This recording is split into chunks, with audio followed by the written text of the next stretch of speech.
Okay, what's happening, people? Okay, so I got a couple of questions here on being able to actually bounce the sample or the sound out of the blocks in the arcade. So what I am going to do is just a quick little thing. Hopefully this kind of makes it a little bit easier for you guys. So I have 3 instances of arcade up, right? So I'm just going to go to my arcade window.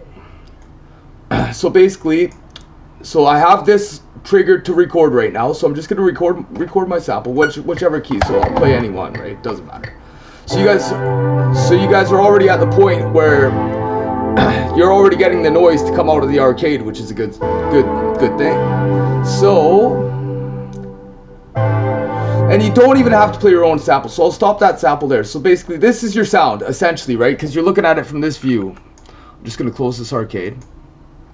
So this view here, so this corresponds to this box down here, which is your actual MIDI note, right? Oops, just undo. So I just undid that. Control Z for undo, Control Z or Z, whatever. Okay, so this is our note, which is in the block up there, right? So now watch when I play the note in the middle, nothing happens. Go to the very beginning to play the note, and it has to be triggered to trigger that MIDI note from the arcade. It has to be triggered right from the very, very, very beginning, right? So it has to be, you see that? It has to be right on the one for it to trigger, right? Or else it won't trigger it, because essentially what it's doing in arcade is it is playing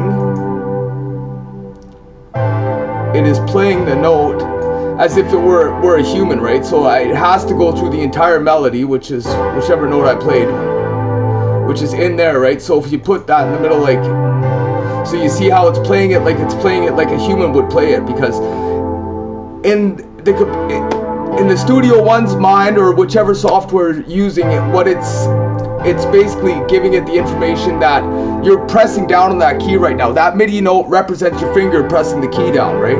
And so it's not an actual physical thing, right? So this is kind of like this is almost like a loophole sort of thing, right? So then I'm just gonna stop it. So now, and if you're having problems where you're bouncing it and it's not coming out, you might want to just make sure that you have it lined up right to the one when you trigger it. So it has to be, but it shouldn't have to. And then make sure you select it.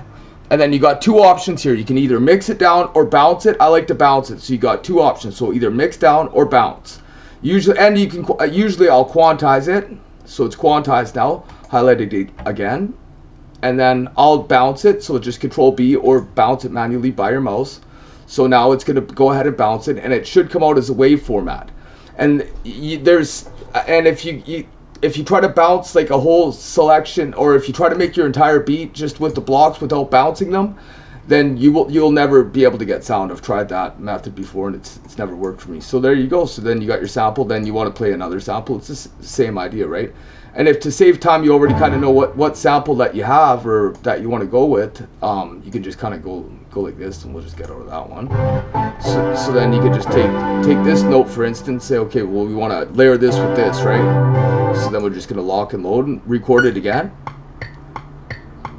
Okay, so we got our note there. So then all we have to do is drag this box right across, double click, stretch her out, go to the beginning. And then we got our note there, all the way to the end. And we just make this a bit bigger, make sure, I pressed it a little bit late. Make sure that you got her all snugged up there. And this is your velocity, right? So velocity is how hard you press it. You're pressing the keys, right? So if you're pressing it lightly, then you'll get like a 10% velocity. If you're hammering on your key, then that's 100% velocity, right? So then quantize, bounce selection, and then it'll bounce out. And you can mix it down as well, but bouncing is usually just quicker. It just kind of, and then you got your wave notes. So now these are solid wave notes. So then you just want to go in there afterwards. This box, it's kind of like a transparent almost. You just go ahead and delete it, right? So now you play it. Whoops. That's going to sound obviously like garbage because it's just the 2 notes, right? So then you're going to want to normalize those notes. That'll bump it up. So to your normalize, so you're normalizing them now. Then you got your 2 notes. And then one thing that you guys might not know is just to duplicate these. So yeah, you can just use your mouse, even duplicate. I usually just highlight everything, and then you just, all you do is hit D on your keyboard, highlight it like this, right click cursor, D, D, D, D.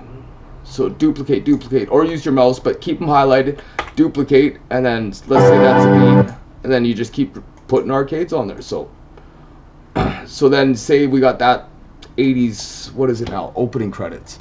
Okay, so let's make this bigger so people can see. So people can see.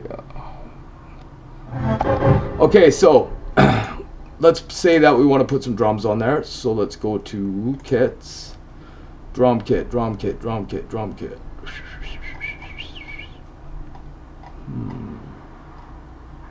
Okay, go to lines. And drum breaks. See if they got something here. I haven't downloaded any of these. Crunch time. So we'll download this kit. We'll just put a quick drum behind it just to kind of show you guys, right? And we'll play this. And this just something quick I wanted to do here. Okay, so we'll just layer this up now. So now we just want to go back. Top arcade right there. You guys can see. Make sure that you're always lined up to the one, which you should be. This, and then record. Recording's highlighted. Okay, I hit the drum early, so let's delete that.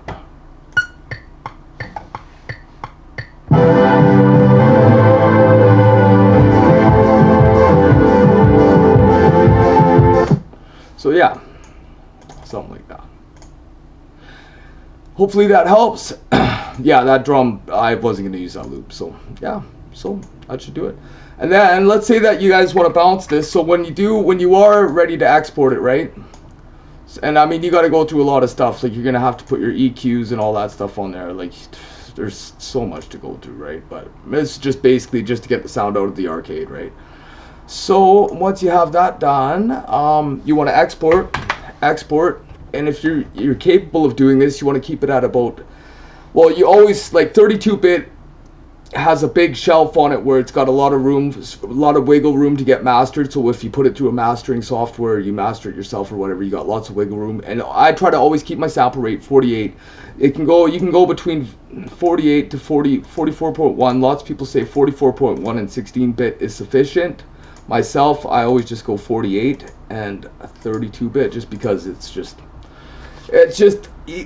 you'll pick up on little subtle things, and it just gives you all that much more play. Just think of it as like a big picture. Like if you're using a camera, for instance, and you want to shoot everything the highest resolution that you can, so even if you scale it down, that you still got all that wiggle room to play with. Now you still got all that extra audio information, even though the human ear might not be able to pick up on it or it might not get decoded. You still have that extra wiggle room just in case things get dulled down. Say you bring one level up, you still have all that whole body of audio data that you can play with. So I hope that helped, and thanks for checking things out, and maybe I'll start trying to do more videos sooner or later here. So with that being said, thanks guys.